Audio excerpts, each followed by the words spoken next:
Hey there, everybody. I am joined once again by Andy Talaga with another deck video. This video is focused on the Premier 2 Special Edition. So for folks that don't know, the Players Committee is running a tournament, which is Premier 2 Special Edition, that I will leave a link in the video description. So you guys should go register and try this deck out in the tournament. It's also a charity event, so there's going to be a money donated to childhood leukemia. So I think it's going to a great cause, a good reason to play. I will also note I have some exciting news to share that I talked to my friend over at Category 1 Games, Scott Church, and he has agreed to give folks a 5% promo off of buying some cards. So if you use literally the channel name board mat, you put it in there, you're going to get 5% off your purchase. So I'm not getting anything out of this. I just thought it was a fun way to help make this game a little more affordable for folks that want to play it, in person. So you can just literally take this deck list, and he has a card builder there. You can paste it in there, and you can see if you want to build this yourself, you're more than welcome to. So head over to Category 1 Games if you actually want to get this stuff in paper copy. Still always recommend GEMP, right? This is free. So, but for folks that want to have hard copies, go over to Category 1 Games. Sure. Yeah, that's me. I've got like 25 decks built. Yeah, I also have a couple paper decks. They're not very good, but it's fun to have the stuff in paper. So I understand the appeal because I do it myself. Sure. So this is, as Matt said, this is for Premier 3 Special Edition for the Sean Valdez charity event that we're going to be running through the PC. This is Hunt Down and Destroy the Jedi. This is probably like public enemy #1 for Darkseid in Premier to Special Edition. This is like the objective. And so we're just going to get through what we're doing with this deck, which is basically play Darth Vader and battle. So Hunt Down and Destroy the Jedi. Deploy Hollow Theater and Visage of the Emperor. You can deploy Meditation Chamber and or Epic Duel. While this set up during your move phase, you can use 4 Force to take Vader into hand from a location you control. Cards on him go to your use pile. Adds 4 to each player's Destiny draw for Sense and Alter. Flip this card to Vader's at Battleground site. And no Light Jedi or Luke at a Battleground site. Place how to play if you play Scanning Crew, initiate a non-epic duel, or Force Drain at an Executor site. On the backside, so once you get Vader down to a battleground site and you flip your objective, you're on the backside here, which is while this side up, opponent cannot initiate battles or force strains where opponent has a Jedi or Skywalker. So Leia counts as a Skywalker. So anywhere that they've basically got Obi-Wan, Yoda, Luke, or Leia, they can't force strain or battle. You lose no force from Visage of the Emperor, which we'll go over that card in a second. While Vader's at the Meditation Chamber, he subtracts 2 from each of opponent's Battle Destiny draws. An opponent may not play Sense or Alter. It almost never comes up that Vader's ever at the Meditation Chamber, but that can actually be very good because of the Meditation Chamber's game text. Flip this card if opponent has Luke or Jedi at a Battleground site, or if Vader is not on table. And place how to play if you play Scanning Crew, initiate a non-epic duel, or Force Strain at an Executor site. So basically you're going to start with the Hollow Theater, which is a 1/0 location. If Vader or Emperor on table, your Force Generation is +1 here, +2 if both. So in Premier to Special Edition, there's no Emperor. So once you get Vader out, this will become a 2/0 site. You may also start the Meditation Chamber. I recommend starting the Meditation Chamber. It's a 2/0 site that if Vader is alone here once per turn, you can apply his ability to draw Battle Destiny at any system. So if you're playing like against Hidden Base X-Wings, it can be worthwhile to flip your objective and then get Vader back to the Meditation Chamber. And then you can apply his ability 6 towards drawing Battle Destiny in space. And then while he's there on the flip side, he can -2 from each of your opponent's Battle Destiny draws. So can be good in space. And then you also play Visage of the Emperor, which is a nice Destiny 7 card. Lose 2 force to deploy on Executor Hollow Theater or Death Star Conference Room. So you're going to play it on the Hollow Theater. Because your objective requires you to play it, you do not have to lose the 2 force to put it into play at the start of the game.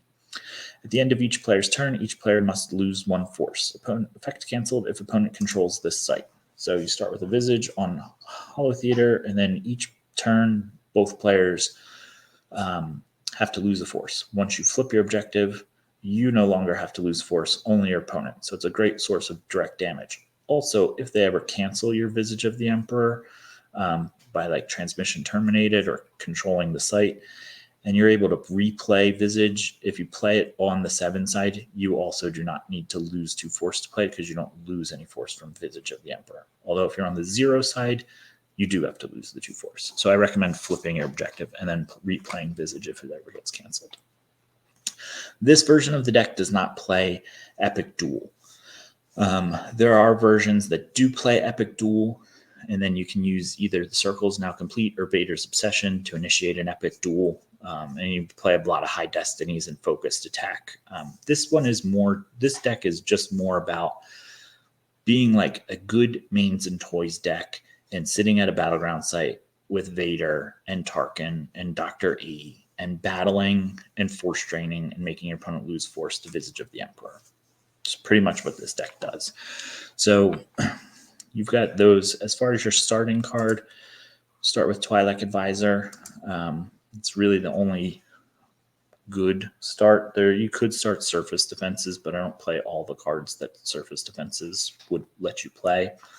Most often, I'm going to start Bad Feeling Have I, which is deploy on opponent's side of table. Luke, Leia, Han, Chewie, Lando, Yoda, and Obi-Wan are each deploy +2. An opponent cannot play cards with Bad Feeling in their title.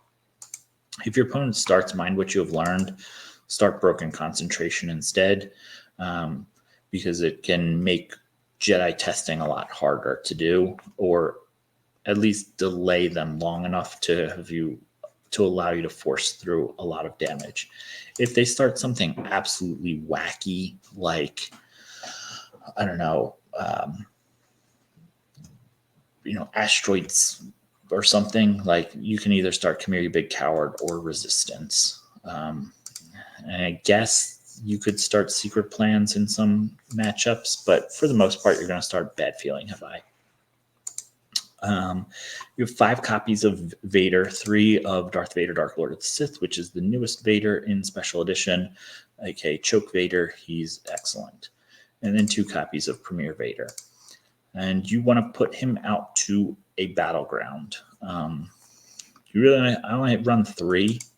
I have Downtown Plaza. It's a 2/2 system that they cannot put Projection of a Skywalker to. Defensive Perimeter, it's probably my favorite dark side site in the entire game. This site's just fantastic. It does everything you want it to do. It adds to your weapon destiny draws, so it makes your lightsaber with a Choke Vader just like unstoppable. And then I play a copy of Yavin 4 Jungle.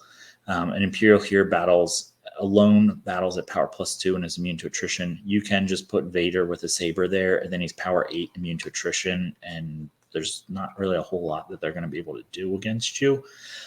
You could substitute that for a different battleground, like the Cantina or the Lars Farm or Junlin Wastes, but I went with the Jungle. Other than that, it's all a bunch of 2-0 locations that are good for you and don't really do anything for your opponent. So Coruscant, if you control it with a Star Destroyer, which you do have 2, Avenger and Devastator, you can force drain for 1, and your opponent can only drain you for 1 there. You have Dagobah Cave, which, your opponent's probably never going to go there, so it just gets you some force. You have the Ice Plains, which is just a generically good 2-0 location, and then Jabba's Sail Barge Passenger Deck, which this is something that changed since the PC era. In original Premier to Special Edition, you couldn't play the Sail Barge Passenger Deck unless the Sail Barge was out in play. Now that's changed. You can just play the Passenger Deck as is, and so you get a good 2-0 site that your opponent really can't do anything with, and it's just kind of a good location. So you have pretty decent force activation. In this format, Revolution isn't as prevalent as it is in, say, like Premier through Endor era, because there's not really a good throne room start to play. So you can, get away with, playing a lot of 2-0 sites to generate a lot of force. As far as characters go, like I said, you have 5 Vaders. The key is to be able to play Vader early. Ideally, you want to play him on like turn 2, turn 3. I realize I don't play a ton of battleground sites, so you might get him out a little bit later, but that's fine. I played 2 copies of Tarkin because, Vader plus Tarkin is still just very good since Premiere. And then Dr. E backed up Vader. So Dr. E plus Choke Vader and Vader's lightsaber is like, it's really hard to beat that. I also have 2 copies of EPP Boba Fett.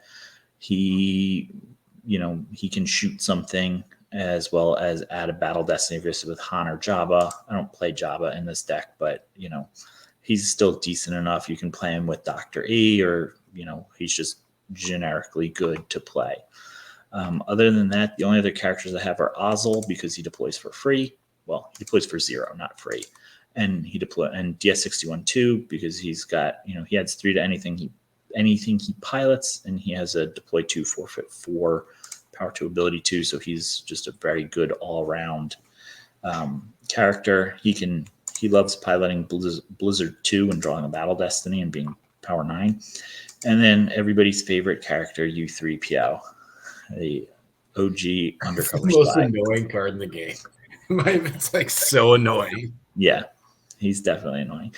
So it is kind of light on characters if you're used to playing like a lot more characters. But that's because a Choke Vader with a Tarkin and a Saber is really hard to beat, or Vader plus Dr. E plus Saber is also just really hard to beat. You're just going to be killing things left and right.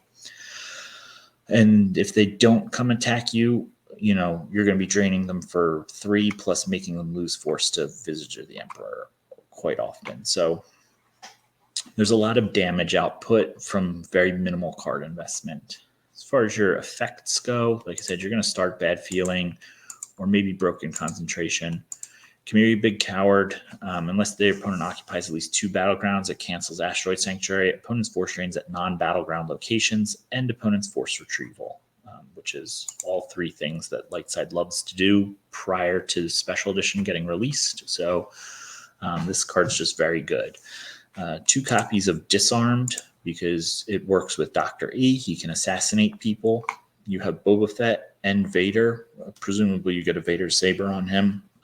So 2 copies of Disarmed because at this time there's a lot of EPPs. So EPP Obi, EPP Luke, EPP Leia, EPP Han running around.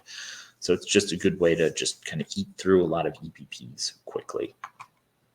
First Strike, you're doing a lot of battling, so you want to make them pay to play interrupts. It lets you retrieve a force, makes them take a point of damage. Resistance is good against inserts and big, heavy space drains at like Kessel or Coruscant. So mostly in there for inserts, though. Secret Plans, because there are a lot of retrieval-based decks, whether that's Tatooine Celebration or Our Most Desperate Hour in Premier Special Edition. So kind of punishes them for trying to retrieve force. 3 copies of Visage of the Emperor, because a lot of people are going to be packing Transmission Terminate It to cancel your Visage because they don't want to keep taking ping damage, but you want to keep playing Visage of the Emperor to force through damage, and having random 7 Destiny cards in your deck is never bad. Interrupts, this is how I like to build decks. It's like lots of one-of cards that get you out of a jam. So I have 1 copy of Alter and 3 copies of Sense. So on the front of this card, it adds 4 to each player's Destiny draw. So if you're going to draw off of a Vader, you need to draw a 0 or a 1 to be able to sense or alter correctly, which can be kind of difficult to do. But on the flip side, you don't have that restriction anymore. You can just sense and alter regular, and your opponent cannot play sense or alter. So usually you try to flip your objective early and then sense and alter everything your opponent's trying to do, because they can't really counteract your sense or alter with their own. People still play There Is No Try or Do or Do Not, and Wise Advice, but it allows you to kind of sense and alter freely while your opponent can't. 1 copy of Elis Helrot, because this card's just really good, and Imperial Rest Order and Insurrection aren't printed because those don't come out till Endor, so there's nothing that's going to punish you really for Elising all over the board, other than somebody playing quite a mercenary, which is probably far and few between. It could be really good, but I don't really see it played that much in Premier Special Edition. So yeah, Elis, go for it. It's one of the best cards in the game. Might as well play it when you can. Force Field allows you to stop them from targeting your Vader. So EPP Luke and EPP Obi-Wan are going to probably get played in 3X and 3X in most light side decks. So they're always going to have a lightsaber to come try and kill Vader.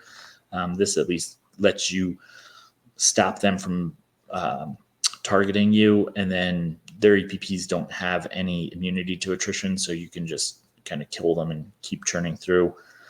I have you now let you add Battle Destiny against Rebels with ability greater than 2 Destinies if Rebel is Luke. So again, lots of Rebels floating around. You're going to draw lots of Destinies. 1 copy of Imperial Barrier to prevent somebody from battling, like an EPP.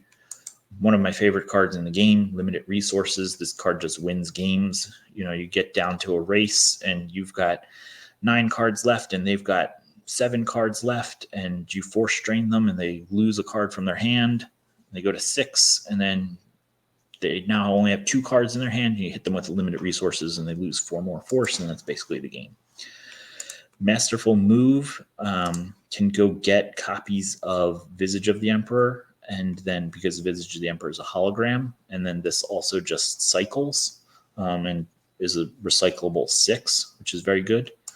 Ommni Box allows you to shuffle any deck, so if your opponent's trying to track things through their deck, you can just shuffle it and stop them from tracking, and then it's a used 5, so you can track it around.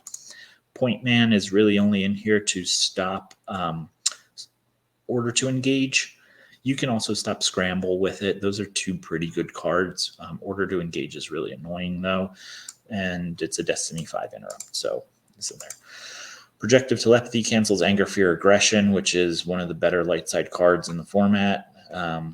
Or if they initiated a battle or force strain, you can make them use 2, and then it just cycles back through your deck. 3 copies of Sense, 1 copy of Trample to work with your Blizzard 2, so you can go track your Ommni Box around and then trample their Han or Leia or Milos or something.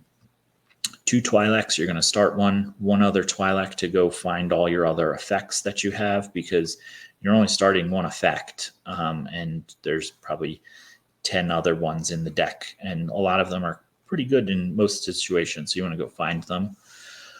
1 copy of Weapon Levitation, so you can steal their Obi-Wan's lightsaber or Anakin's lightsaber if they're playing it with your Vader at the beginning of the battle, or you can use it to go find your lightsaber to put on your Vader.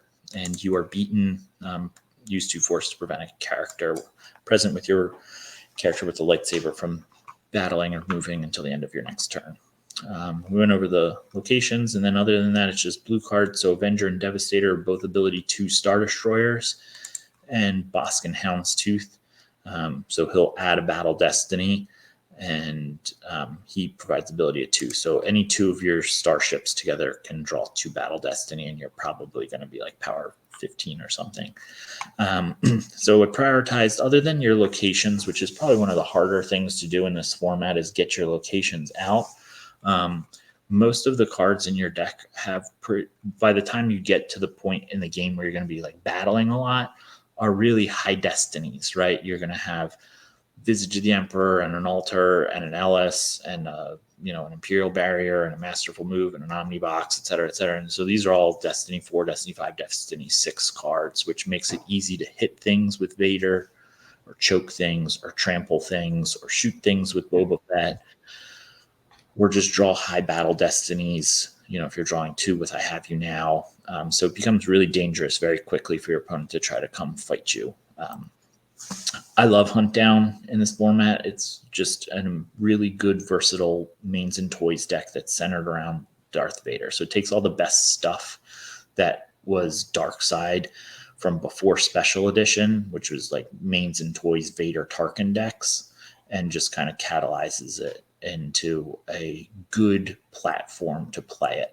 I think it's also it's a really interactive deck, right? Which I think that's when Star Wars CCG is at its best, is when there's that interaction. Andy, thanks so much. This is great. So folks, once again, register for the tournament that's coming up. It's going to be starting at the end of April. So I don't know when you're watching this, but April 2023. Mhm. And check out Scott's store if you want to find some of these cards and maybe build this deck in person. So thanks, everybody, and we'll catch you next time. Yep. Don't forget to like and subscribe. Thanks, Andy.